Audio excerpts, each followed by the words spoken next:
se rasseoir. Shalom à tous. Que le Seigneur tombe sur vous aujourd'hui. Amen. Gloire à Dieu.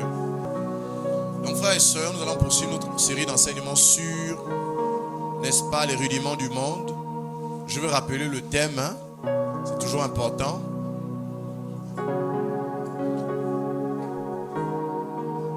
Le thème, c'est les rudiments du monde, le système de désinformation des démons pour maintenir les héritiers dans l'esclavage. Amen, je reprends. Les rudiments du monde, le système de désinformation des démons pour maintenir les héritiers dans l'esclavage. Amen. Donc, nous sommes depuis sur notre série d'enseignements sur les rudiments du monde, les stoi chéron en grec. Donc, ce sont les principes élémentaires qui dirigent le monde. Je vais vous expliquer que dans toutes les matières, on a ce qu'on appelle les ABC. Quand vous faites la mathématique, on a les bases qui te permettent de bien comprendre les maths. Si tu n'as pas les bases en maths, tu ne peux pas comprendre la suite. Il te faut des rudiments. C'est ce qu'on appelle les rudiments. Voilà. Dans un bâtiment, vous avez des rudiments. Vous ne pouvez pas construire un immeuble s'il n'y a pas ce qu'on appelle une base. Des rudiments. Man of God, ça va. Rodrigue, ça va, tu vas bien? Ça fait plaisir. Super.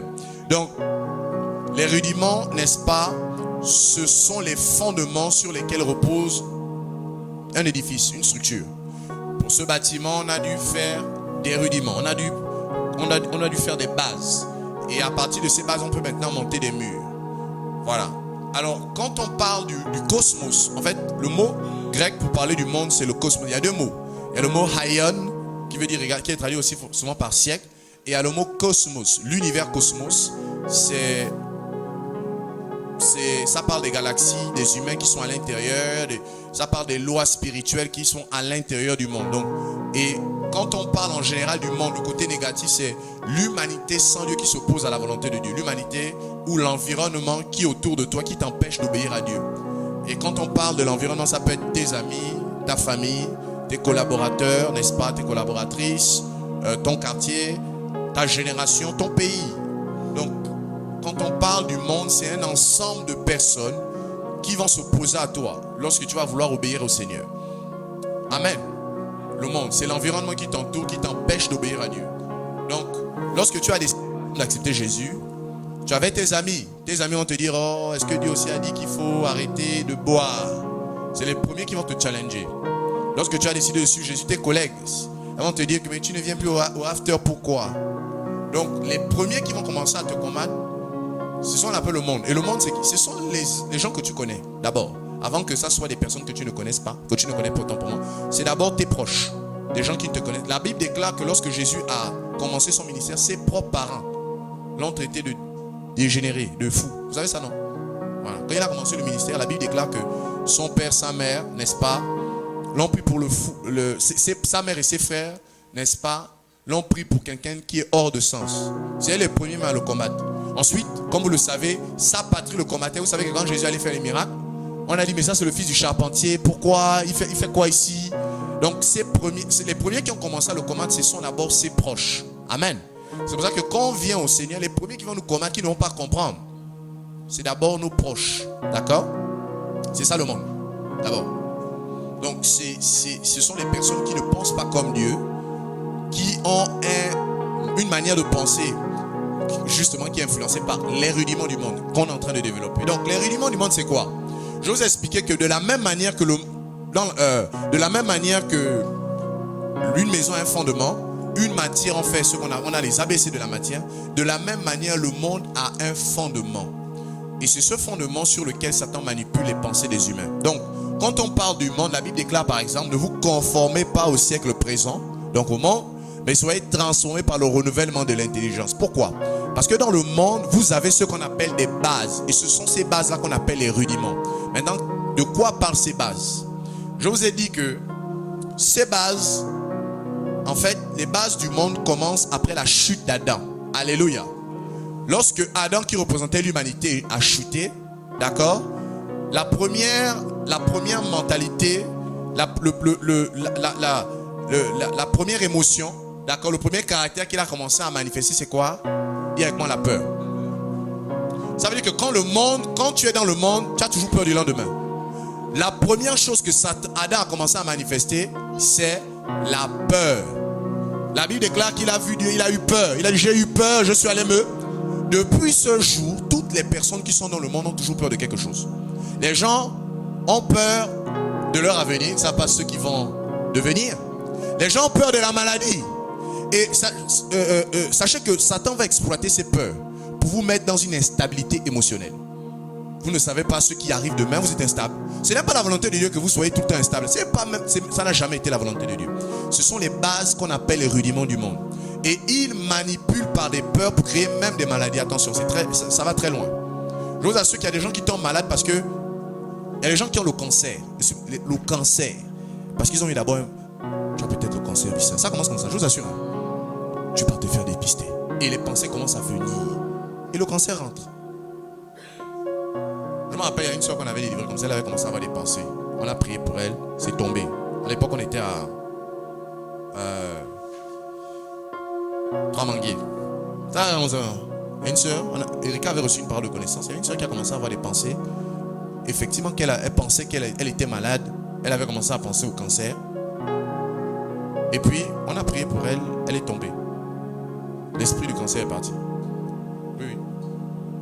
Et je vous assure que ces esprits travaillent aussi avec des organismes internationaux, dépistage. Faites attention, on a enseigné sur la pharmacare. Hein. Attention, c'est très sérieux. La pharmacare là, c'est très sérieux. Il y a une sœur qui m'a contacté et qui m'a expliqué en fait que sa mère était victime.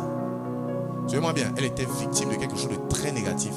Il y avait des crises de folie qu'elle faisait. Chose vraie.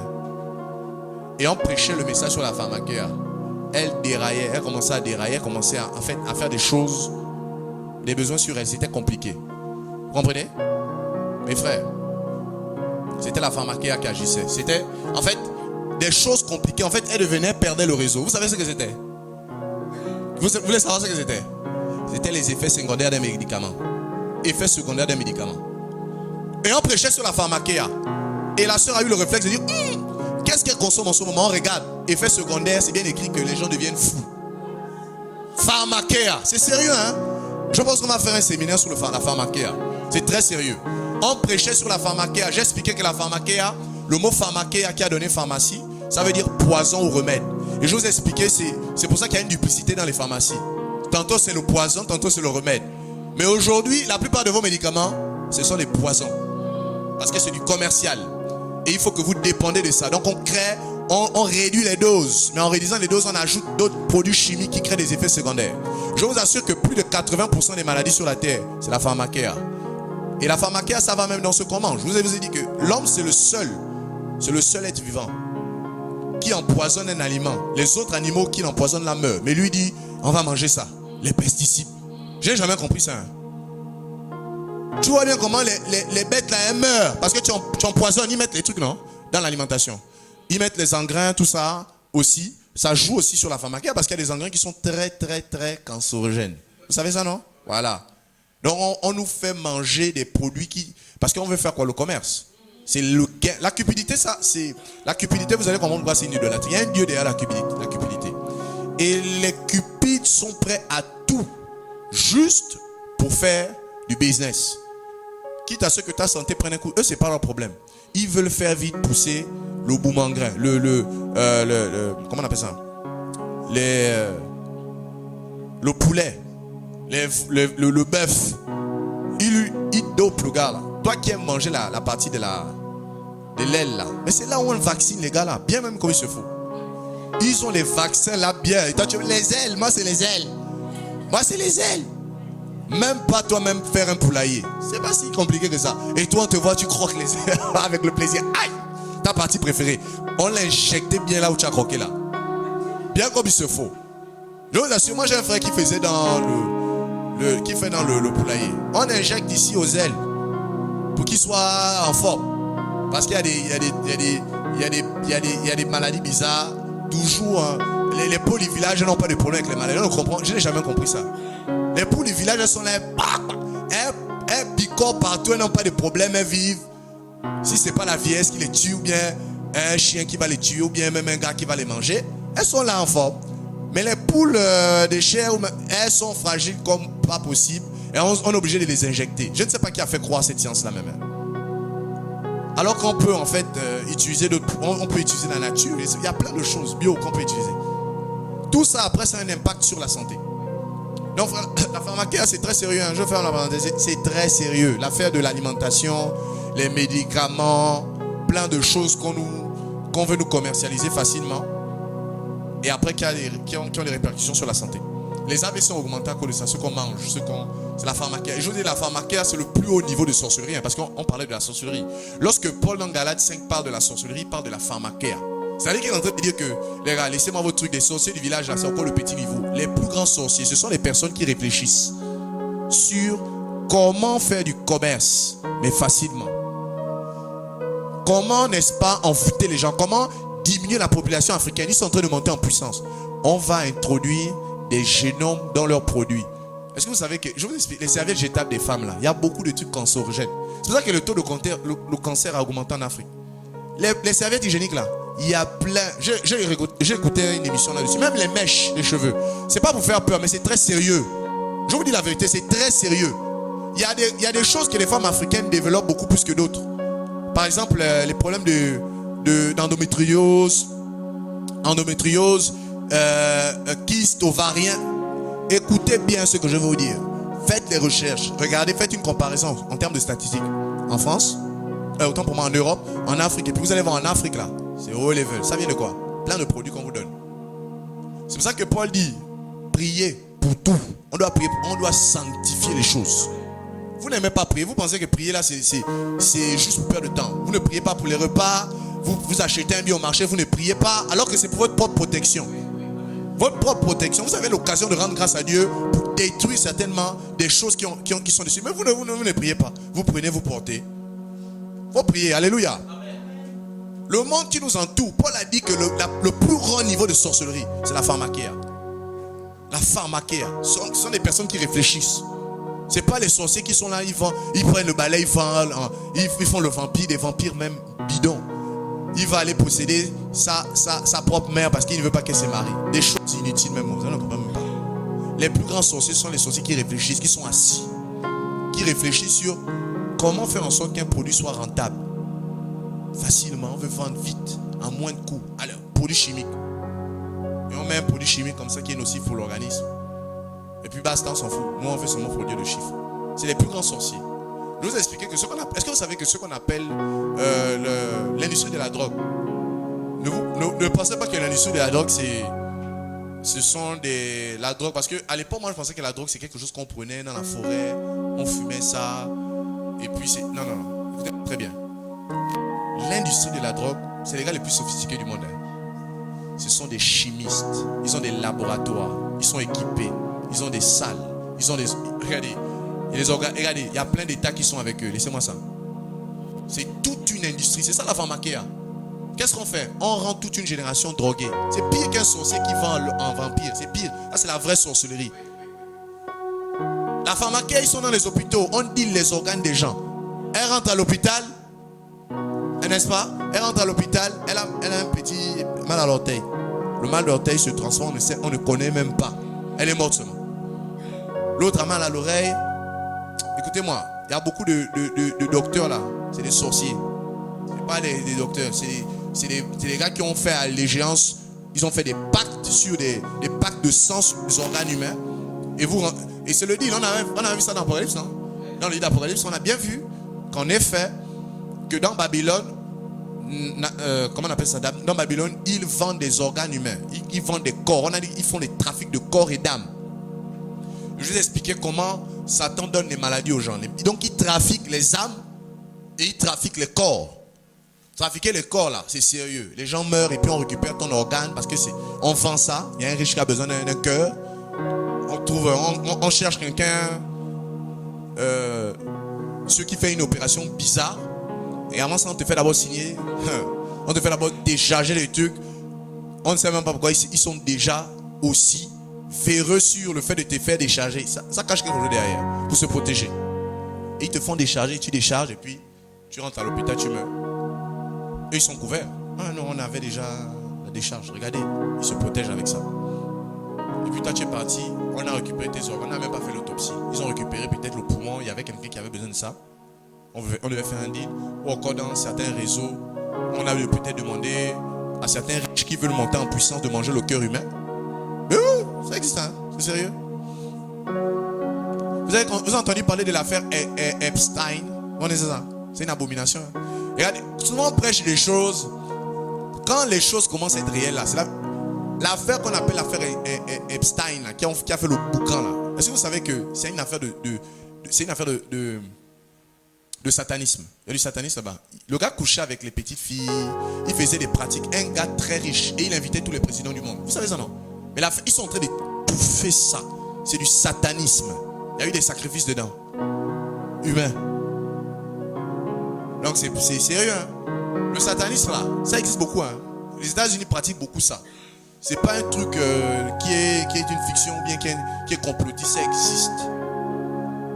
Et souvent ils ont besoin des organes humains.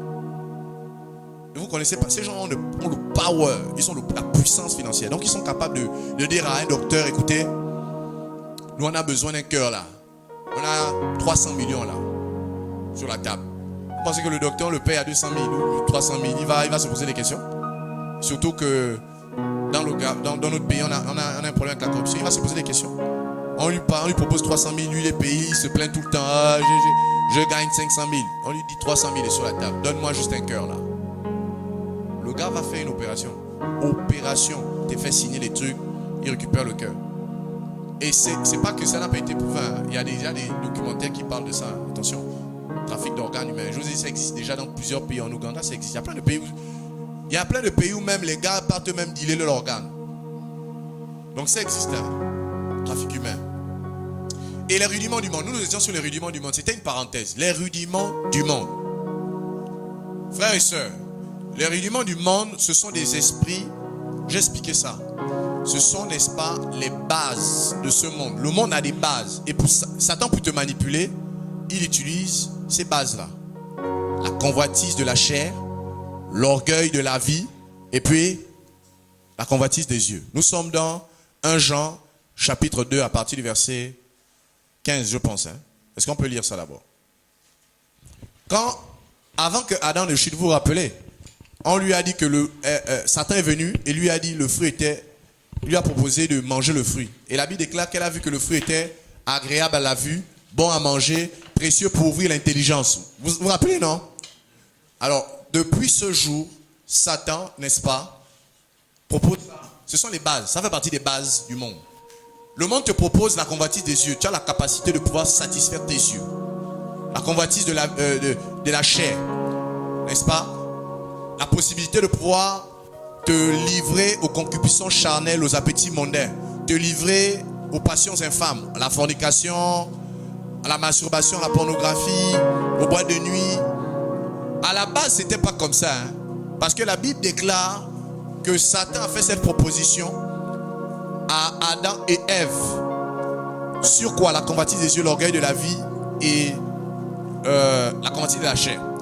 Et je vous ai dit, Ève a vu que le fruit était agréable à manger. Donc on est dans la convoitise des yeux. Elle a vu qu'il était, n'est-ce pas, précieux pour ouvrir l'intelligence. Donc on est dans l'orgueil de la vie. Tout ce qui est orgueil de la vie là, tout ce qui est précieux pour ouvrir l'intelligence, c'est tout ce qui est traditionnel. Toutes les propositions traditionnelles, le bouiti, les traditions, non, la spiritualité, c'est tout ce qui a trait à la spiritualité. Et chaque homme qui ne veut pas expérimenter la seule et l'unique spiritualité qu'on appelle, n'est-ce pas, il est dans l'orgueil de la vie. Il va se fomenter une tradition. Non, chez nous, c'est les ancêtres. Les ancêtres. Il faut être en contact avec les ancêtres. Ça, c'est l'orgueil de la vie. C'est la spiritualité. C'est l'ouverture par rapport au monde spirituel. N'est-ce pas? Et vous avez, n'est-ce pas, l'autre aspect, c'est la convoitise des cieux. Le désir de posséder tout ce qu'on voit. Le désir d'être connu. Le m'as-tu vu? Vous avez le m'as-tu vu? Vous avez l'avantage. Vous avez plein de choses. Je vous ai dit, il y a des gens qui voulaient être des stars dans le monde. Et quand ils sont venus en Christ, Satan aussi leur fait croire qu'ils peuvent être des stars. Alors qu'il y a une seule star, c'est Jésus, la star des stars. Il y a des gens qui voulaient avoir 2 femmes dans le monde. Et leurs projets n'ont jamais changé. Quand ils viennent en Christ, ils veulent toujours 2 femmes. Voilà pourquoi on les reconnaît, parce qu'ils s'accordent avec 2 en même temps.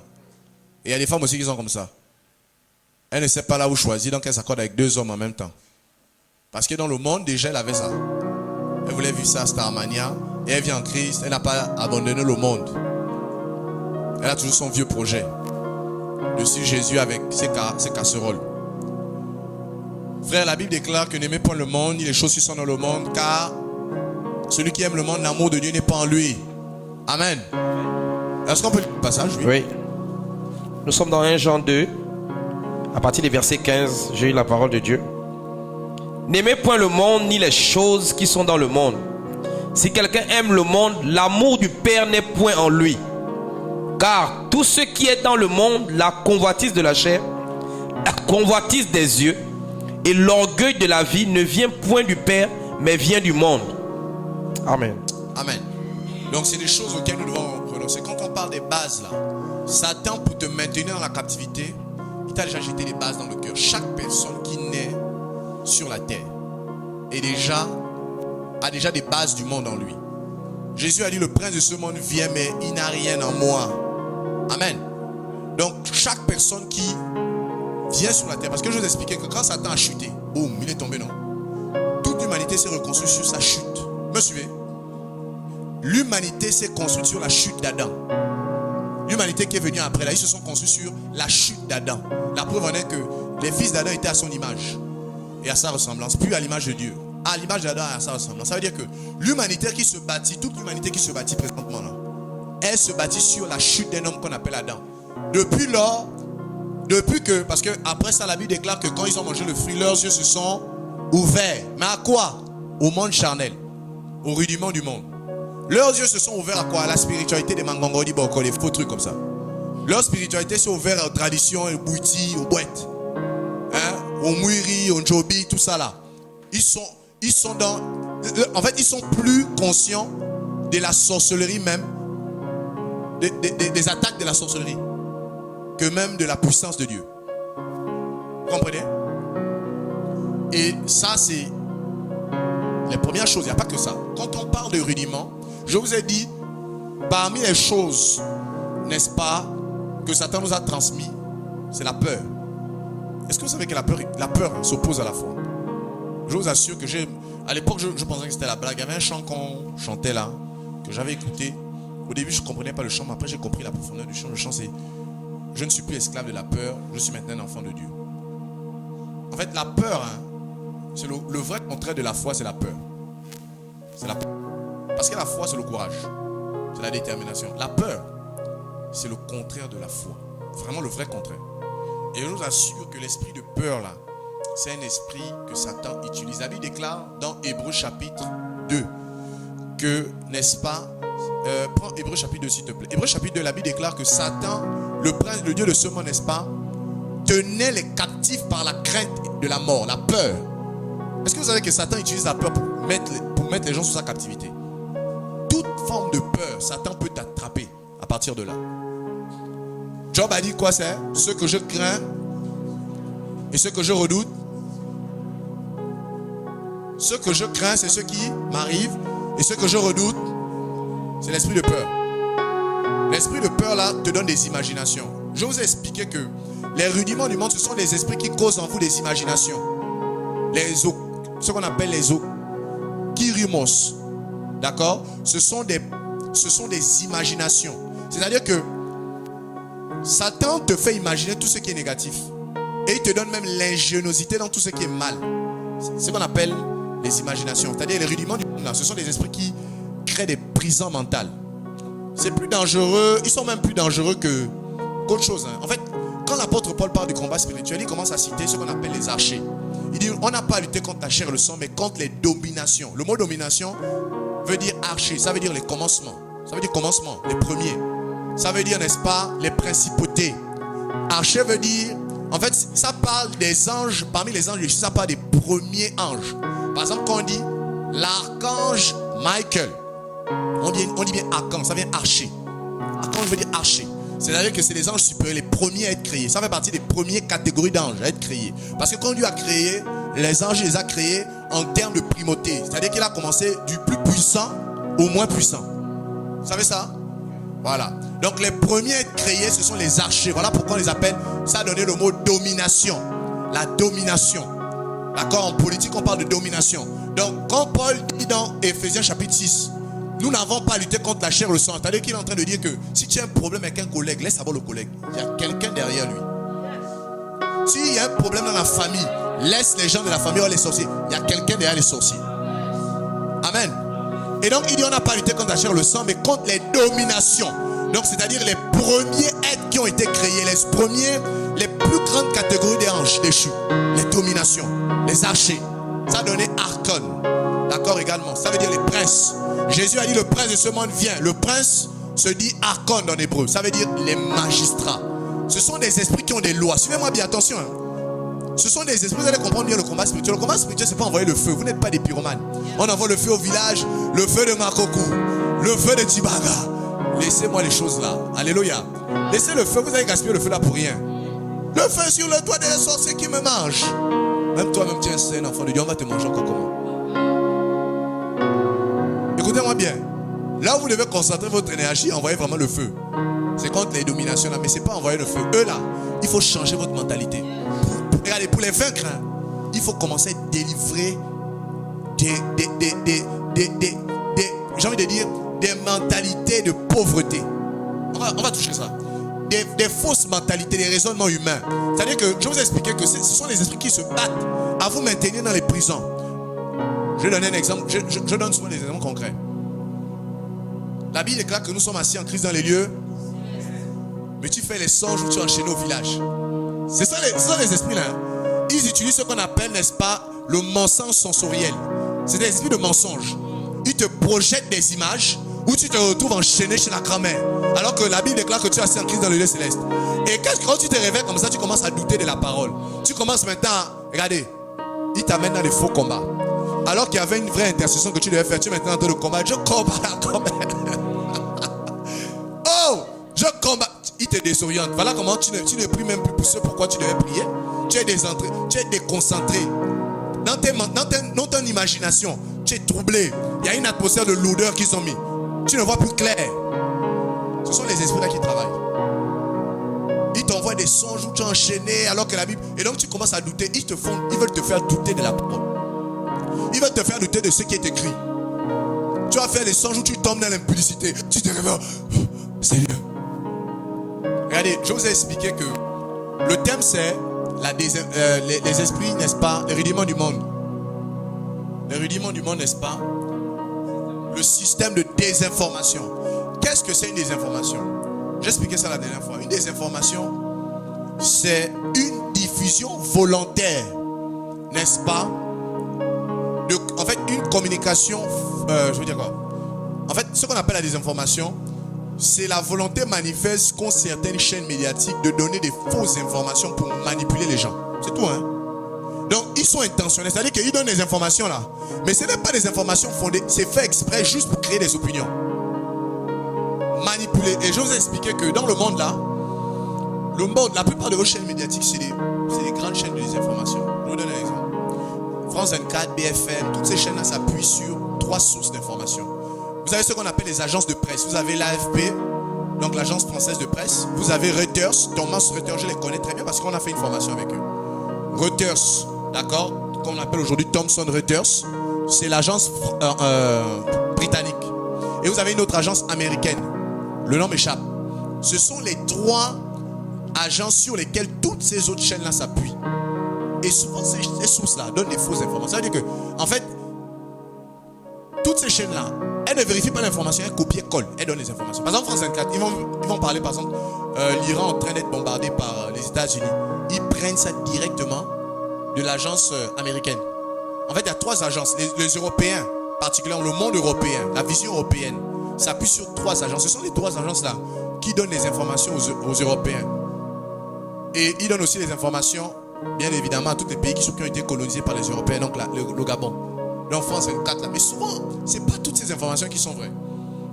Donc ça veut dire que quand la source est fausse, toutes ces informations-là sont faussées. Et c'est fait souvent intentionnellement. Je vous donne un exemple. Pendant la guerre en Iran, je pense que vous avez tous regardé ça. On ne montrait jamais les bombardements de l'Iran sur les États-Unis, sur les bases aériennes. C'est ce qu'on appelle la désinformation. C'est fait exprès. Ils occultent volontairement.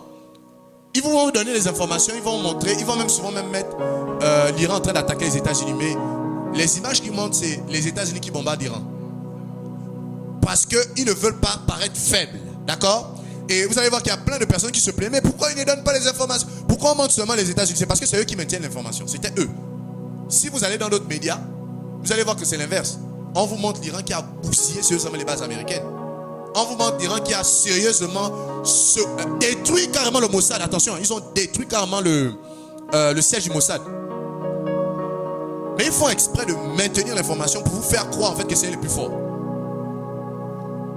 Et vous voyez que les États-Unis sont super puissants. En temps, on a les militaires américains ont sérieusement quitté les bases. Donc, quand vous regardez, vous avez l'impression, les États-Unis gagnent la guerre. L'Iran. Mais l'Iran, il cogne sérieusement aussi les États-Unis. Attention. Mais vous voyez que, d'un point de vue médiatique, vous allez voir seulement les informations des bombardements iraniens, des bombardements américains sur l'Iran. Et ils vont volontairement cacher leur défaite. Ils vont volontairement cacher, d'accord, leurs bâtiments qui ont été rasés sérieusement par les missiles iraniens.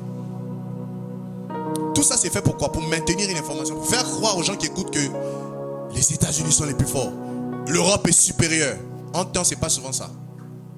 Et c'est la même chose. Ils vont vous montrer, ils vont vous donner une vision de la Russie qui est différente de la vision des chaînes russes. D'un point de vue russe, les démons, ce sont les Américains et les Occidentaux. D'un point de vue occidental, ce sont les Russes et les démons. Même chose avec les Chinois. Les Chinois. Nous, on a des stéréotypes sur les Chinois, c'est parce qu'on a été colonisés par les Français. Donc, ils nous parlaient d'eux. À l'époque, ils nous voulaient nous vendre seulement Made in France. Parce que la Chine concurrençait. Donc, ils ont commencé à dire les produits chinois sont fake. Machin. Toute une politique. Alors qu'on s'est rendu compte qu'eux-mêmes, ils achètent les produits chinois en stock. Grave. Donc, pendant ce temps, ils vous vendent leurs petits produits. Ils se font des chiffres et ils achètent à bas coût en Chine. Et ils vous disent, la Chine, c'est bad. En temps, tout le monde achète en Chine. La Chine, c'est l'usine du monde. Toutes les entreprises peuvent t'offrir là-bas. Donc, ça vous donne une fausse image, n'est-ce pas, de la réalité. Et c'est volontaire. Même chose. Même chose dans la communication. Lorsque les politiciens veulent, n'est-ce pas, donner une bonne image, ils vont vous montrer seulement qu'il y a des choses positives. On fait ceci, on ne va jamais vous montrer les choses négatives. C'est fait exprès. Voilà pourquoi c'est à vous de ne pas être ignorant. De connaître ce qui se passe et de prier, d'avoir les vraies informations. C'est la même chose, c'est partout comme ça. On va vous donner une image, d'accord, qui ne reflète pas la réalité. Parce qu'on veut faire des opinions dans les gens. On veut vous faire penser d'une certaine manière. Et c'est la même chose que les démons font. Et dans ce qu'on appelle la désinformation, tu as ce qu'on appelle la propagande. La propagande, c'est la volonté de pouvoir créer des idéologies, justement.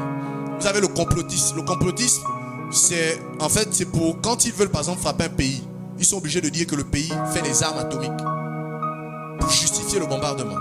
Donc ils vont créer une forme de complot. C'est ce qu'ils ont. En fait, c'est pour vous donner des exemples concrets. Vous avez entendu le bombardement. Vous savez qu'on avait tué Mohamed Kadhafi, n'est-ce pas? Mais ils ont l'un des moyens qui leur ont permis de faire ça, c'est le complotisme. C'est-à-dire qu'ils ont dit, non, ils sont en train de vouloir attaquer les gens. Ils ont commencé à monter des choses. Et puis, Sarkozy, il allait prendre une permission à l'ONU. Il a demandé l'aval aussi du Conseil africain de l'UA, l'Union africaine, pour le bombarder. Mais avant de le faire, ils ont maintenu un système de communication pendant des mois. Et ça faisait quoi? Ça faisait comme si ça légalisait. Ah mais oui, c'est un bandit. En fait, plus tu écoutes quelque chose, plus tu commences, n'est-ce pas, à penser. C'est ce que les démons font. Plus, en fait, c'est pour ça que quand on parle de guerre, aujourd'hui on parle de guerre médiatique. Les Européens, tellement ils savent que les Africains regardent leur chaîne, ils sont capables de vous mitrailler seulement par l'information, vous créez des peurs. C'est pour ça que vous allez voir que les informations, vous n'avez pas remarqué que les informations, il n'y a rien de bon. Il y a toujours, il y a la guerre là-bas, Boko Haram. C'est pour créer les peurs aux gens. En fait, ils justifient la peur. Ils mettent. En fait, ce système-là, c'est un vieux système que Satan utilise depuis. Et les gens du monde utilisent ça. Ils créent des peurs. Les chaînes médiatiques là, elles ne parlent jamais des choses positives en Afrique. Elles vont toujours parler des choses bizarres. Terroristes, Boko Haram. Pourquoi? C'est pour justifier les interventions des Européens. Alors qu'il y a l'or. Et les populations commencent à avoir peur, on fuit. Souvent, il n'y a même pas, il n'y a rien. C'est pour créer des peurs dans les gens. C'est fait exprès. Donc, le monde là, le commerce, tout, même les pharmaciens là, ils travaillent beaucoup avec les docteurs travaillent beaucoup avec la peur. tu pars à l'hôpital parce qu'il a envie de t'opérer. Madame, là c'est grave, là c'est grave, là c'est grave. Regardez, arrêtez de voir, ne tombez plus dans le... Dans la naïveté. Beaucoup de docteurs là, c'est des commerçants. Je vous assure, c'est des commerçants. C'est pas des docteurs. Les patients là, c'est plus les patients, c'est les clients, les costumeurs. Parce qu'on veut nous vider l'argent. Vous partez à l'hôpital, vous n'avez souvent rien. Madame là, c'est grave. Vous devez vous faire opérer. Vous devez vous faire opérer. Voilà l'esprit de peur. On va te faire tu viens de gagner la fin du mois. On va te faire dépenser tout ton argent. Alors que tu avais un bon projet. Tout ton argent part. Finalement, ils cherchent, ils ne font que chercher. Tu es à l'hôpital, les factures passent. On ne fait que chercher. Monsieur, c'est quoi? On cherche, on ne fait que chercher. Cependant, tu payes l'hôpital. On ne fait que chercher. Il n'y a rien en fait. C'est les peurs. Donc le monde travaille beaucoup avec la peur. Et les médias travaillent beaucoup avec les peurs. Il y a toujours des mauvaises informations. Juste pour justifier certaines attaques. D'accord? Même chose aussi, en dehors des théories complotistes, ils utilisent, d'accord, les fake news. Ou encore les deepfakes. Les deepfakes, c'est quoi? Et vous allez bien comprendre comment les éléments fonctionnent. Les deepfakes, ce sont des fausses vidéos. C'est-à-dire que, par exemple, une autorité va parler, va s'exprimer. Mais on va prendre sa vidéo là, et surtout avec l'IA maintenant, on va lui faire dire des choses qu'il n'a pas dit. Vous comprenez? C'est ce que les démons font aussi dans les songes là. Ils vous montrent une vidéo et ils vous font dire des choses que tu ne peux même pas dire dans la réalité. Et tu commences souvent, tu es sous une fausse piste. Souvent c'est le Seigneur qui peut t'interpeller, mais souvent c'est les démons. Ils font des deepfakes, c'est-à-dire des fausses vidéos. Parce que c'est les visions que tu vois dans les songes. Donc ils te créent des images où tu te retrouves au village. C'est une fake news, c'est un deepfake. C'est une fausse information, c'est une vidéo, c'est un montage qu'ils ont fait. Les démons travaillent dans ça. C'est les premiers dans la communication. Alléluia. Et ensuite, en dehors des archives, vous avez ce qu'on appelle, d'accord, les exousias. Les exousias, ce sont les pouvoirs juridiques. Il y a les esprits qui légifèrent, d'accord, qui exécutent les archers en question. Ensuite, vous avez maintenant ce qu'on appelle les cosmocrateurs. Les cosmocrateurs. Les cosmocrateurs, ce sont ce qu'on appelle les seigneurs ou les curios, ou encore les dignitaires. Ce sont les esprits, je vais en parler après. Et après, vous avez maintenant les pneumas, les esprits méchants. D'accord? Donc, tous ces esprits créent des lois, ils créent des schémas de pensée en vous. Par le fait que vous étiez dans le monde et que vous n'aspirez pas à ce qu'on appelle au renouvellement de l'intelligence. La Bible dit, ne vous conformez pas au siècle présent, mais soyez transformés par le renouvellement de l'intelligence. Et toute personne qui vient d'accepter Jésus, qui ne s'est pas suffisamment laissé transformer, ces esprits-là vont te manipuler. Pourquoi? Parce que la seule manière d'échapper à ça, c'est le renouvellement de l'intelligence. Et je veux dire ce qu'on appelle la repentance. La repentance, ce n'est pas juste demander pardon à Dieu. Le mot repentance veut dire métanoïa. En fait, c'est une révolution intellectuelle. Ça veut dire changer son langage, ses pensées et son raisonnement. Ce qu'on appelle la mentalité, là, justement, c'est le langage, les pensées et le raisonnement. Parce que si ton raisonnement et si ton langage, parce que ça commence dans le langage, il y a des mots que tu ne dois plus tenir. Il y a des propos, les choses des blancs. Je vous dis ça, c'est une expression qu'il faut bannir. Les choses des blancs, ça veut dire que c'est les blancs seulement qui peuvent faire ça. Et nous, on ne peut pas faire. Oh, les choses des blancs, les choses des blancs. Ça, c'est une expression que vous devez bannir de votre vocabulaire. C'est une expression, c'est une limitation d'ordre social. Ça crée des barrières pour vous empêcher de réaliser des ouvrages. Oh, les choses des blancs. Quelqu'un est déterminé. Oh, le travail des blancs ne finit pas. Le gars est déterminé, il a envie de faire quelque chose. Le travail des blancs ne finit pas. Et vous connaissez l'expression commune. On va encore faire comment? Vous devez bannir. Ça commence dans les petites choses. Hein. On va encore faire comment? C'est une limitation. Mais qui s'exprime par le langage. Et quand tu parles comme ça, tu raisonnes comme ça. Et tu penses comme ça. Ça crée des barrières. Frère, vous devez commencer à changer le langage. Attends, je vais terminer par ça parce que je n'ai plus assez de temps. Nous sommes dans Galates chapitre. Je vais vous expliquer ce qu'on appelle la pauvreté. Galates chapitre 4, verset 9. Lis ça on va dire quoi? Galates chapitre 4, verset 9. Lis ça.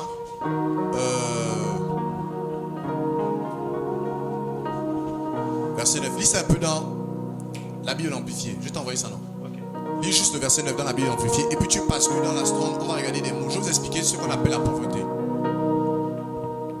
J'ai la parole de Dieu dans Galates, le chapitre 9, Galates chapitre 4, à partir des versets 9. Oui.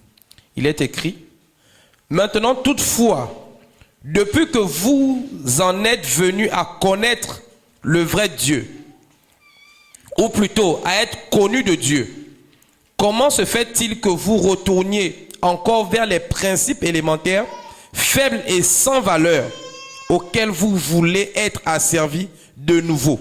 Amen. Amen. Écoutez-moi bien. Dans la version Louis II, dans la plupart des versions que vous avez, voici ce qui est écrit.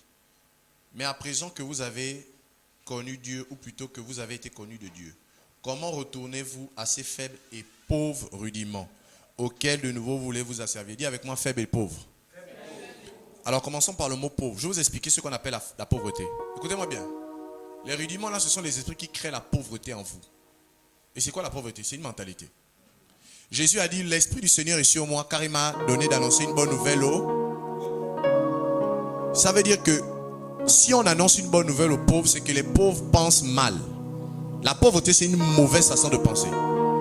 Et en fait, ce texte est révélateur parce qu'on dit que les rudiments du monde là, ce sont les esprits qui créent les pauvretés. Regardez, on dit: comment retournez-vous à ces faibles et pauvres rudiments? Quand vous cliquez sur le mot pauvre, ça veut dire ceci. C'est le mot grec petochkos. Et ça veut dire réduit à la mendicité, à demander l'aumône, privé de richesse, d'influence, de position, d'honneur, affligé, privé des vertus chrétiennes et de richesse éternelle, sans secours, pauvre, nécessiteux, manquant de toutes choses, en considérant de l'esprit, privé de la richesse, de l'instruction, de la culture intellectuelle offerte à l'école. Bref, en fait, ce sont les esprits là qui rendent les gens pauvres. En fait, le pauvre, en vérité, comme on le dit souvent, la pauvreté, c'est une manière de penser. Quand on pense mal, quand on est influencé par les rudiments du monde là, on est pauvre. Ce qu'on appelle la pauvreté, en fait, ce sont des esprits de pauvreté d'abord. Et les esprits de pauvreté là, ils travaillent. En fait, ces esprits de pauvreté viennent travailler sur la base de quoi? D'une manière de penser pauvre. Les rudiments du monde. Ils jettent en vous une réflexion misérable. On ne pense pas dans la vertu, on pense seulement qu'on est des makaya. Et même dans le langage, oh moi pauvre de moi, oh. Non seulement ils te bastonnent dans le langage. Voilà pourquoi les gens disent, oh pauvre de moi, oh. Pauvre de moi, oh. Moi j'ai très rarement vu un riche parler de moi pauvre de moi, oh. Pauvre de moi. Même le langage là, ça parle, oh. Oh pauvre de moi, oh. Pauvre pécheur. Nous on n'est plus des pauvres pécheurs. Jésus nous a racheté par son sang. Pauvre de moi, pécheur, moi makaya. Nous les gens qui n'avons pas l'argent, toi-même tu te condamnes. Nous les gens qui n'avons pas l'argent, au moins toi tu as l'argent. Ça commence par des petits mots, des mentalités qui paraissent banales. Mais la pauvreté c'est une mentalité. Et c'est créé par les rudiments du monde en question. Et ces rudiments du monde, si vous avez compris, ce sont des réflexions. Ce sont des prisons mentales. La plus grande guerre, le plus haut niveau de combat spirituel, c'est au niveau de ta mentalité seulement. Il y a des prises mentales.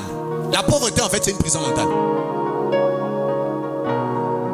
Les gens, j'ai remarqué qu'il y a des pauvres qui sont très fiers. Ils sont sans confiance, ils ont de l'avance. Je me rappelle, la mentalité de la pauvreté, c'est une mentalité où tu es sans confiance. Toi-même, tu appelles ça sans confiance. Tu vois quelqu'un qui passe à la voiture, tu as sa voiture, mais dans ta fierté de pauvreté, en tout cas, moi au moins, je suis... Parce qu'il y a des pauvres qui sont très fiers dans la pauvreté. Très fiers. Il est très fier, il s'est dit que c'est digne. Et la spiritualité n'a rien de la pauvreté. La spiritualité, c'est pas être pauvre. Alléluia. Amen. Le Dieu dont nous parlons là, il est très riche. Il n'est pas pauvre. Amen. La Bible déclare qu'il s'est appauvri pour nous enrichir. Mais il est toujours riche. C'est pas qu'il est devenu pauvre. C'est un langage pour nous expliquer qu'en vérité, on est devenu riche. Amen.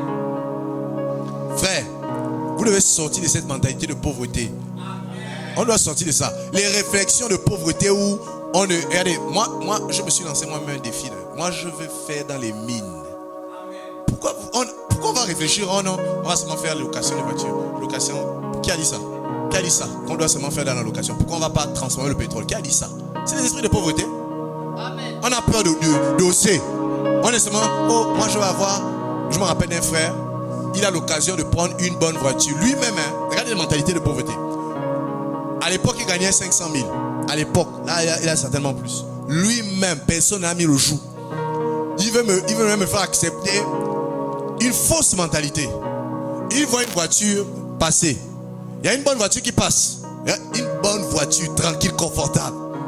Il regarde la voiture, lui-même il toise la voiture. Là, c'est l'orgueil. Et une vilaine voiture. Regardez les mentalités de pauvreté. Une vilaine voiture. Vous regardez les Carina 3 d'avant. Mais en fait, il y a les Carina 3 qui sont encore bien tapés, c'est correct.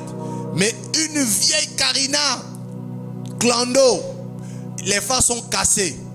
La tolérée peinture est bousillée. C'est même pas que c'était le genre bien retapé. La voiture la passe devant nous. Et dis-moi, c'est ça la simplicité. La simplicité. Une fausse voiture tchotcholo. Oh, c'est ça la simplicité. Dans mon cœur, j'ai seulement dit, barré, moi je suis pas dans ta voiture. J'ai dit, moi je suis pas dans ça. Comme c'était un aîné, je ne pouvais pas, à l'époque, je ne pouvais pas encore. Parce que si tu te dis, tu vas te recadrer.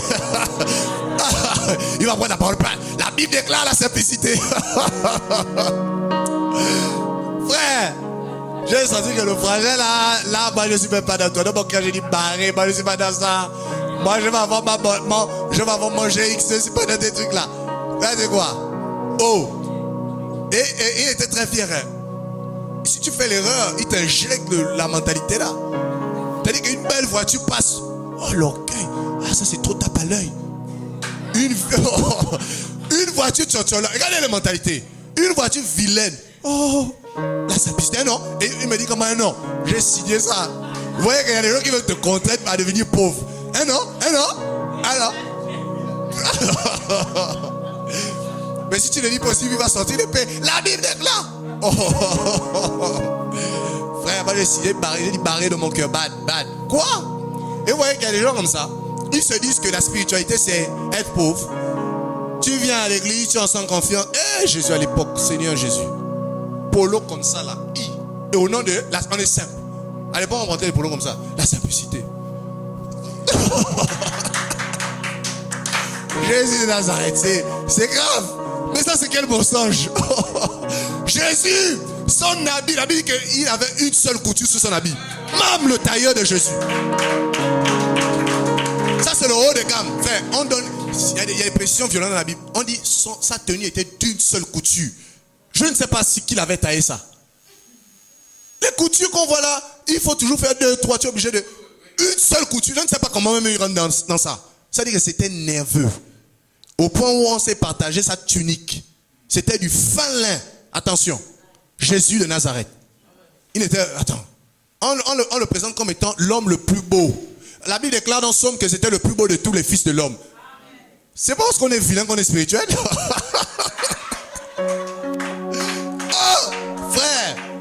C'est gagné ça. Oh, frère. Hein? C'est parce qu'on est vilain qu'on est spirituel. Le frère vilain passe. Et puis il est spirituel. Qui a dit ça? Frère, tout ça c'est des fausses mentalités. Oh non, il y a un frère qui a dit que lui il n'est pas dans. Il ne frôle pas les parfums. Il est bio.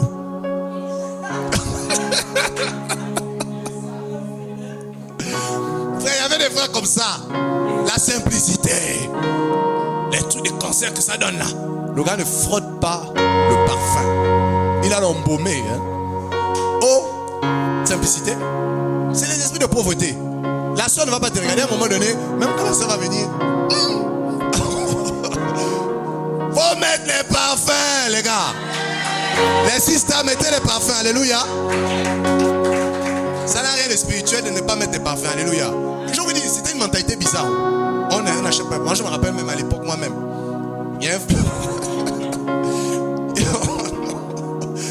frère qui me dit. Le frère, il était dans ce projet déjà de mariage. Nous, on voyait les soeurs comme des bois. Donc, on était des militaires.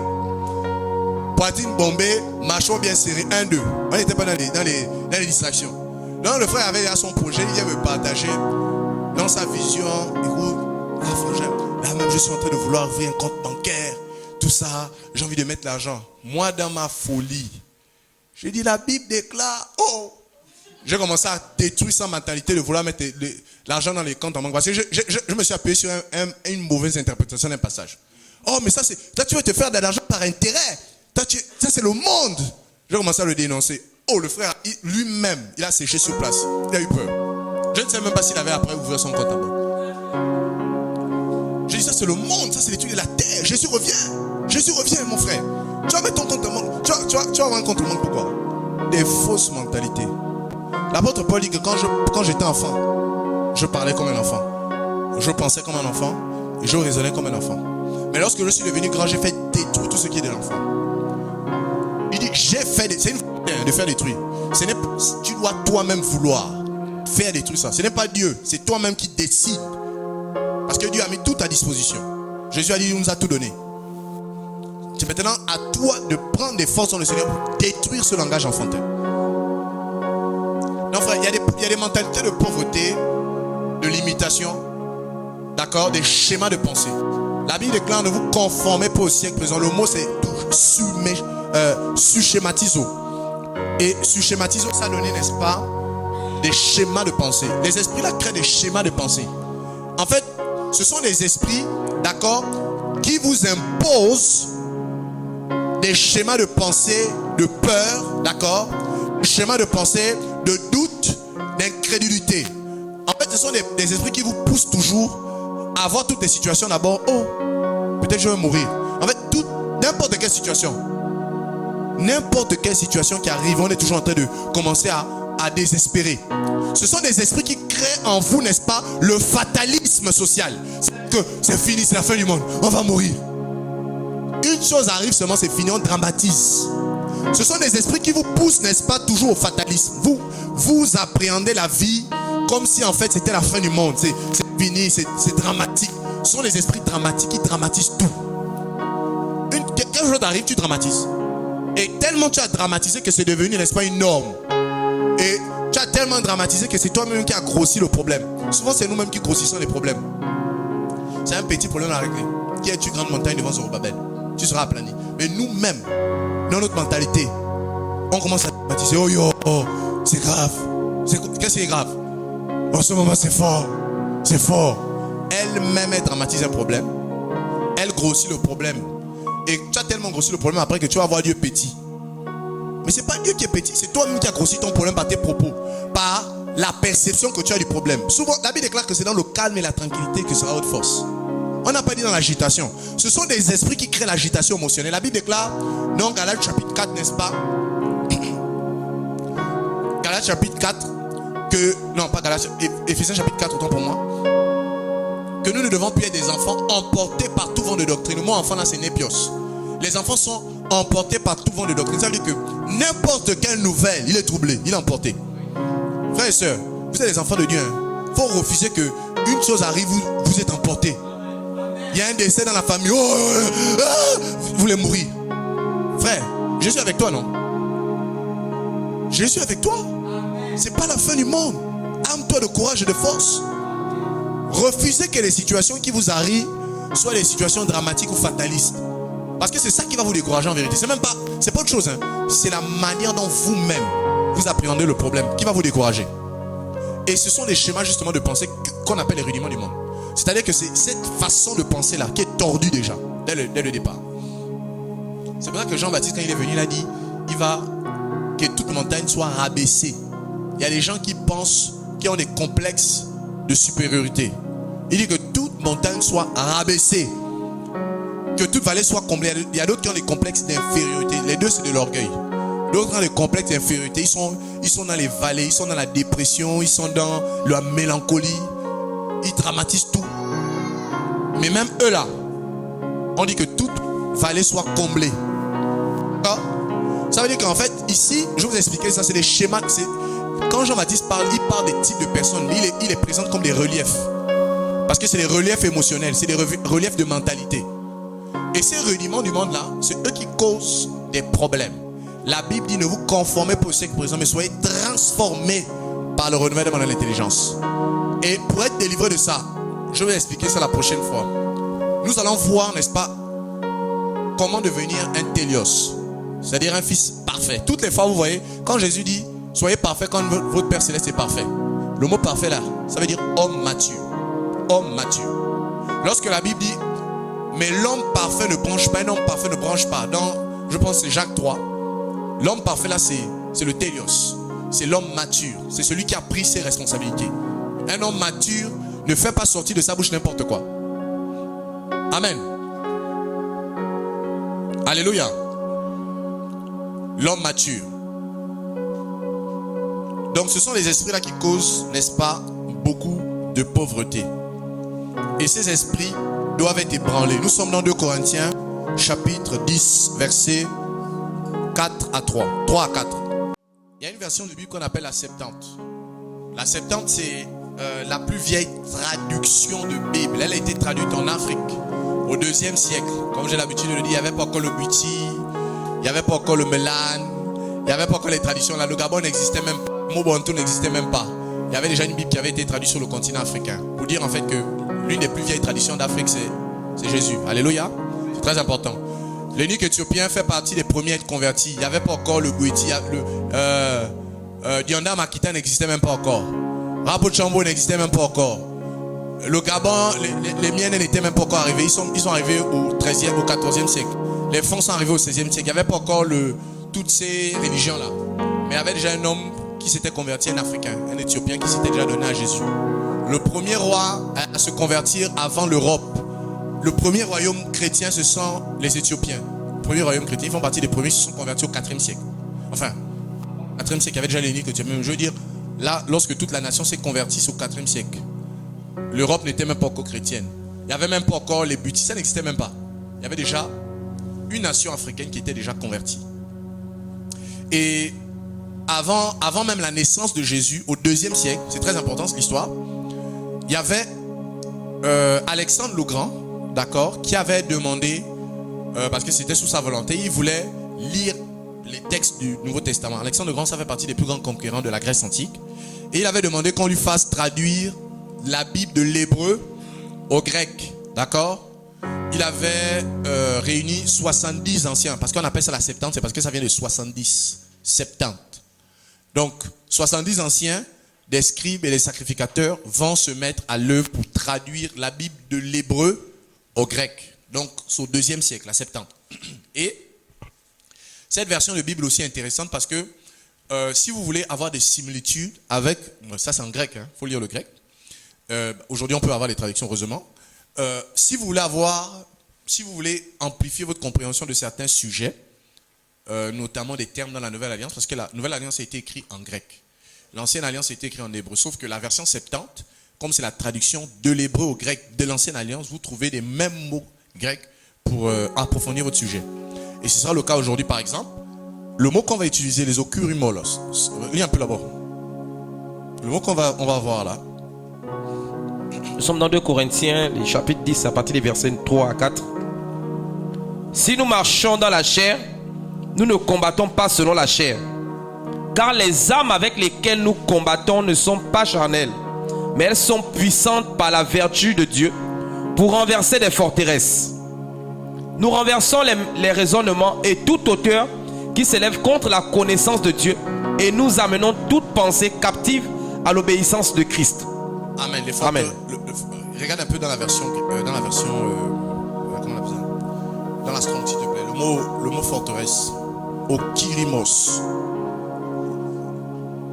Donc le mot pour forteresse, ce sont les okirimos. Si je prononce même ça bien. C'est le mot pour parler de forteresse. Ce sont des barrières, des châteaux. Donc ça veut dire que Satan et ses démons se battent à construire dans ton esprit des châteaux qui vont empêcher la parole de Dieu de pénétrer ton cœur. Et ce château-là, c'est un ensemble de raisonnements. D'accord? Qu'on appelle les logismos. Les logismos, lorsque vous voyez forteresse, je dis que c'est les okirimos. Ça veut dire des châteaux, des barrières que Satan érige dans ton esprit pour empêcher que la vérité de la parole pénètre ton cœur. Que tu sois celui que Dieu dit que tu es. Que tu arrives à une parfaite connaissance de la vérité. Parce que c'est la vérité qui transforme. La Bible dit, vous connaîtrez la vérité vous affranchira. Pour être affranchi, il faut que la vérité pénètre ton cœur. Or, Satan ne veut pas que la vérité pénètre ton cœur. Et qu'est-ce qu'il met? Il te met des raisonnements. Il te met des barrières. Il met en toi, n'est-ce pas, des logiques humaines. C'est ça que la Bible dit. Ne vous écoutez la parole de Dieu, ne vous bornez pas par de faux raisonnements. Le mot faux raisonnement, c'est toujours ça renvoie toujours à ces barrières là. D'accord? Quand la parole de Dieu est prêchée, il y a des faux raisonnements. On dit par exemple à quelqu'un, la fornication c'est un péché. Lui va dire dans sa tête, pour ne pas sortir de la fornication, il va dire Dieu comprend. D'accord? Il va créer un raisonnement, il va dire Dieu comprend. Non, un homme ne peut pas vivre sans forniquer. Et ce raisonnement-là va justifier son péché, va l'encourager toujours à pécher. Cette manière de résister face à la parole de Dieu, ce sont des rudiments qui sont derrière. Parce que le mot raisonnement veut dire faux calcul. C'est-à-dire que quelqu'un, pendant qu'on est en train de prêcher, lui, il fait déjà un faux calcul. C'est un faux calcul. Une fausse manière de voir la vie. Un faux paradigme. Une mauvaise manière d'interpréter les Écritures. C'est pour ça que je vous ai dit, pendant qu'on prêche, on dit aux gens que Dieu veut que tu te maries, d'accord? Et il faut sortir de la vie d'impudicité. Lui, dans sa tête, il va dire, non, pour se marier, il faut donner un enfant à un homme. Je peux le maintenir. Alléluia. Vous savez qu'il y a des femmes qui réfléchissent comme ça, là. Pour qu'il soit là, je dois lui donner un enfant. Combien de femmes ont été abandonnées avec l'affaire des enfants, là? C'est un mensonge. C'est pas un enfant qui va maintenir un homme. Vous savez ça, non? Mais Satan utilise ça. Il y a plein de frangines qui sont dans le concubinage. Parce qu'elles sont dans la stratégie des raisonnements, des faux calculs. Je veux le maintenir par un enfant, 2 enfants. Elle est déjà au 6e. Le gars ne l'a pas épousé encore. Donc, ma soeur, le gars, vraiment, d'abord c'est un chrétien, c'est pas un païen qui doit t'épouser. Voilà, c'est d'abord, tu dois d'abord avoir ça. C'est pas un païen, ce n'est pas un moabite, c'est un enfant de Dieu. Ensuite, si tu dois le maintenir, ce n'est pas par des stratégies, des faux calculs, de faire des enfants avant le mariage. Ou de forniquer. Pour bien le maintenir, il faut bien faire la fornication pour qu'il soit traumatisé. Beaucoup de femmes ont traumatisé les gens, elles ne sont jamais mariées. Laissez-moi les choses là. Alléluia. C'est très important. Parce qu'il y a des faux raisonnements là. Non, il faut le traumatiser. C'est des choses du monde. Alléluia. Même quand on demande aux gens comment on appelle ça? D'attendre le temps pour se marier. Ou bien de se marier, de ne pas forniquer. Il y a d'autres chrétiens même qui disent il faut d'abord goûter. Jésus de Nazareth. Oh, ça c'est des faux raisonnements. C'est des calculs tordus. Il y a une mentalité comme ça dans les églises. J'ai écouté des sœurs qui disaient ça. Des sœurs. Heureusement que ce n'est pas des sœurs de paroles. C'est des sœurs du monde. Je ne sais pas si elles sont en Christ. Elles prient dans les églises. Mais je ne pense pas qu'elles sont en Christ. Parce qu'en Christ, c'est le système de délivrance. Elles ne sont pas délivrées. Et c'est des chantres. Hein? Des chantres vraiment. Elles chantent trop bien. Quand elles chantent là, tu dis l'onction du Seigneur est sur elle. Mais elle est dans le concubinage, la fornication, tous les jours. Et ces sœurs raisonnaient comment? Elles disaient que non. Il faut d'abord le goûter, ma sœur. Elle était en train de parler à une sœur qui s'apprêtait à sortir de cette vie-là. Elle s'apprêtait, une de leurs sœurs qui voulait sortir de la vie. Elle voulait mettre à banne, elle voulait arrêter la vie où tu chantes, mais tu vis dans l'impudicité. Quand la sœur a commencé à vouloir sortir de cette vie-là, elles ont dit à la sœur, parce qu'à l'époque, elle avait un fiancé, n'est-ce pas, qui la guettait là. Elle a dit à la sœur, il faut d'abord le goûter. Hein. Oh, yeah. C'est grave dans les églises, la mentalité là. Et quand on parle, n'est-ce pas, des rudiments du monde là, c'est pas seulement les gens du monde. Hein. Quand l'apôtre Paul parle il parle des esprits qui sont entrés à Galate. Voilà pourquoi il commence à dire, si un ange même du Seigneur, Paul était très colérique, il était très énervé. Il a dit même si c'est un ange du Seigneur qui vient vous annoncer un autre évangile que celui que je vous ai prêché, que cet ange-là soit maudit. Parce qu'il savait qu'il y a des faux anges qui pouvaient apparaître dans les songes pour donner les faux songes. Que non, pour suivre Jésus, tu n'es pas obligé souvent de donner ta vie à Jésus. Tu peux aussi pratiquer, n'est-ce pas, le culte ancestral. Jésus n'a pas de problème avec. Tu vas avoir des esprits qui vont t'apparaître, ils vont te montrer la magie, fais comme ça, fais la nourriture, donne. Et puis tu peux toujours suivre Jésus. Et c'est un peu ce qui s'était passé en Galatie. Les gars étaient venus, c'était des pharisiens qui étaient venus annoncer notre évangile. Ils avaient mis dans la parole de Dieu là, des traditions humaines. Ils avaient annulé la parole de Dieu au profit des traditions. Ils avaient dit que pour être sauvé, il fallait se faire circoncire, il fallait aller respecter le Shabbat, il fallait faire des disciplines. Ils avaient même des disciplines de jeûne, attention. Ils avaient des disciplines de jeûne, on appelle ça l'ascétisme. C'est pour ça que même nous qui cherchons le Seigneur, ne nous mettons pas des jougs humains. Attention, l'ascétisme là, man of God, l'ascétisme là, c'était une discipline rigoureuse de jeûne. Mais ils n'étaient pas dans l'esprit. C'était des jeûnes pour Ils justifiaient en fait que c'était des jeunes de mérite. Voilà, c'est ça. Pour mériter le pardon, il faut jeûner. Beaucoup. Et ils maigrissaient, ils étaient dans l'ascétisme religieux. Ils avaient des jours qu'ils respectaient, ils étaient tout dans un système et des pratiques. La particularité, c'est qu'ils faisaient beaucoup de pratiques religieuses qui étaient caduques parce que Jésus était déjà venu abolir ça. Il y avait même des visions. Il y avait même, dans le contexte de Colossiens, il y avait des gens qui faisaient des visions sur des anges. Et ils commençaient à mettre une hiérarchie. Ils disaient que non, pour passer par Jésus, il faut d'abord rencontrer les anges. Il faut d'abord rencontrer les catégories d'anges. Il faut d'abord rencontrer les dominations, les autorités. C'est ça que Paul dit que non, Christ est le chef de toute domination et toute autorité. Vous n'avez pas besoin de passer par eux. Vous voyez? Donc c'est à partir de là que le culte des anges, le culte marial même a commencé. C'est pour ça que même si on voit les anges, on n'idolâtre pas les anges. Hein. Alléluia.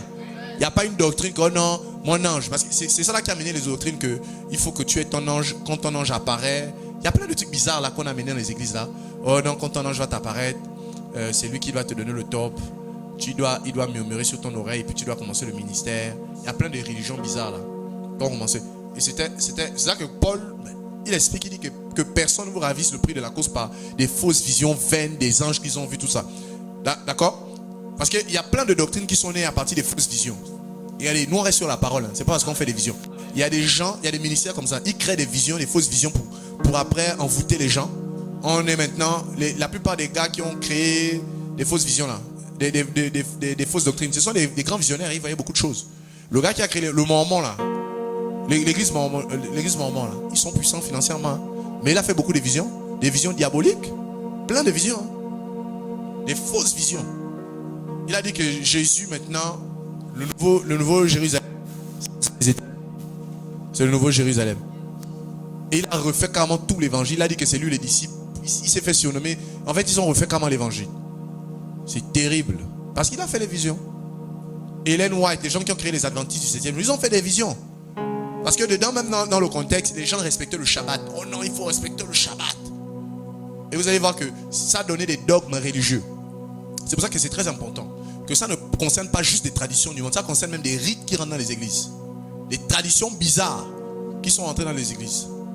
Amen.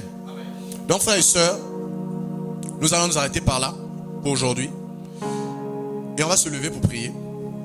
Il y a beaucoup de choses à dire sur ce sujet. Beaucoup de choses à dire. Beaucoup de choses à dire. Et on n'a même pas commencé à partager 10% des choses qu'on doit voir.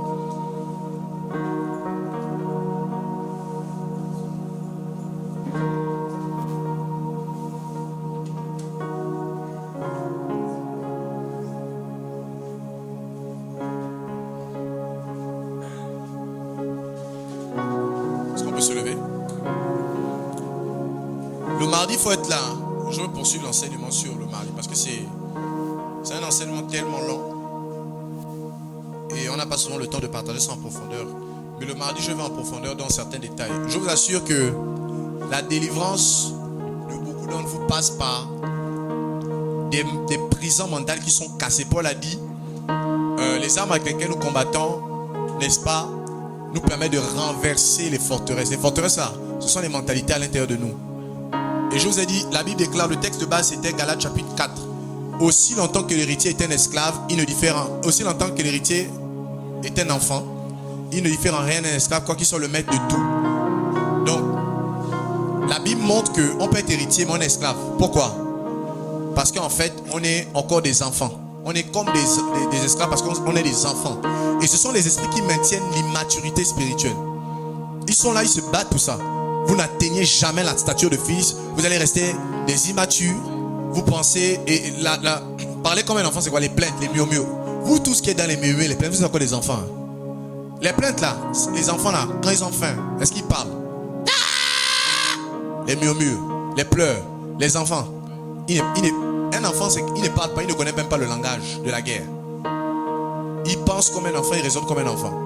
Et c'est un langage défaitiste, c'est un langage de plainte. C'est une vision du monde où tout ce qui t'arrive là, tu as la peur, tu penses angoisse, tu penses stress, tu penses problème. Je ne veux pas les problèmes, je ne veux pas les problèmes. Tout ce qui t'arrive là, les mentalités, en fait c'est déformé. Tu déformes tout ce qui t'a... C'est une mauvaise façon d'appréhender la vie, le monde. Tu as une vision enfantine du monde. Et justement, la Bible déclare qu'on ne doit plus regarder le monde comme des enfants. Paul a dit, nous devons être des fils, des télios. Il y a plusieurs mots pour parler des fils. Il y a les télios, il y a les huos, et puis il y a les technon. Il y a plusieurs mots. Mais le mot qu'on va beaucoup étudier, c'est le télios et les huos. Donc, c'est-à-dire les fils qui prennent leurs responsabilités en main. Parce que pour devenir héritier, parce que c'est ça dont on parle, l'héritier, c'est quelqu'un qui prend ses richesses. On a été béni de toutes les bénédictions spirituelles dans les lieux célestes en Christ. Et ces bénédictions, nous sommes censés les prendre, nous sommes censés les vivre. Mais sauf que Satan ne peut pas te permettre de vivre ça. Parce qu'il va te maintenir dans un raisonnement enfant. Or, le but, c'est que tu puisses récupérer ton héritage. Comment? En devenant un fils. C'est pour ça que notre étude, n'est-ce pas, prochaine, portera sur comment devenir un télios. Comment changer son langage. Comment faire, comment, n'est-ce pas, abandonner, n'est-ce pas, les fausses mentalités. Et donc, je veux compris, on va prier pour la métanoïa. La métanoïa, c'est une révolution intellectuelle. C'est le fait de changer sa façon de penser. C'est le fait de ne pas se conformer au monde. Pour expérimenter la métanoïa, la première chose, c'est ne pas se conformer au monde. C'est renoncer au monde totalement. Parce que Satan va te maintenir, tant que tu aimes le monde, il va te maintenir dans la captivité. Tu dois renoncer à ton projet du monde. Tous tes projets du monde là, abandonne ça. Tu dois, n'est-ce pas, tourner tes regards entièrement vers Yeshua. Alléluia. Est-ce que tu peux commencer à te détacher du monde? Regarde dans ton cœur toutes les choses que tu aimes du monde, qui te distraient. Je précise bien les choses distrayantes, des choses qui t'empêchent de suivre Jésus. Tu dois renoncer à ça. Seigneur Père, nous te prions afin que tu révolutionnes notre mentalité. Seigneur, viens laver notre mentalité. Viens laver notre mentalité. Lave-nous. Purifie nos mentalités. Délivre-nous de tout raisonnement mental. Délivre-nous, Seigneur, de toute forme de pensée négative, charnelle. Fais de nous des enfants de Dieu. Fais de nous des fils matures. Seigneur, délivre-nous des raisonnements enfantins, immatures. Donne-nous de penser, Seigneur. Donne-nous de penser comme des fils, des télios. Seigneur, révolutionne notre mentalité. Délivre-nous de la pauvreté mentale. Délivre-nous de la précarité mentale. Délivre-nous, Seigneur Père. Seigneur Père, de toutes les choses et les appréhensions du monde que nous avons. Le monde n'est pas beau. Jamais. Tu es le plus beau de tous les fils de l'homme. Seigneur, cette manière, ces paradigmes qui nous font croire qu'on est en train de rater notre vie parce qu'on se prive des choses mondaines. Délivre une personne de cela. Fais comprendre à une personne que le renoncement, c'est un appel à la liberté. La liberté de vivre comme Christ le veut. Et non se soumettre à l'imposition des concupiscences charnelles, des appétits mondains, des convoitises du monde qui font la guerre à l'âme. Seigneur, donne l'occasion à une personne de pouvoir être libérée des pensées de peur, de maladie. Délivre une personne. Tu ne mourras pas, tu vivras. Tu ne vas pas mourir. Tu ne vas pas mourir. Tu vas vivre au nom de Jésus. Je chasse la peur, la dépression, l'inquiétude. Au nom suprême de Jésus.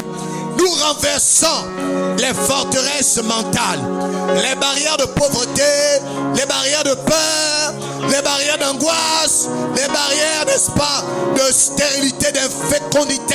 Nous les renversons dans le nom de Jésus.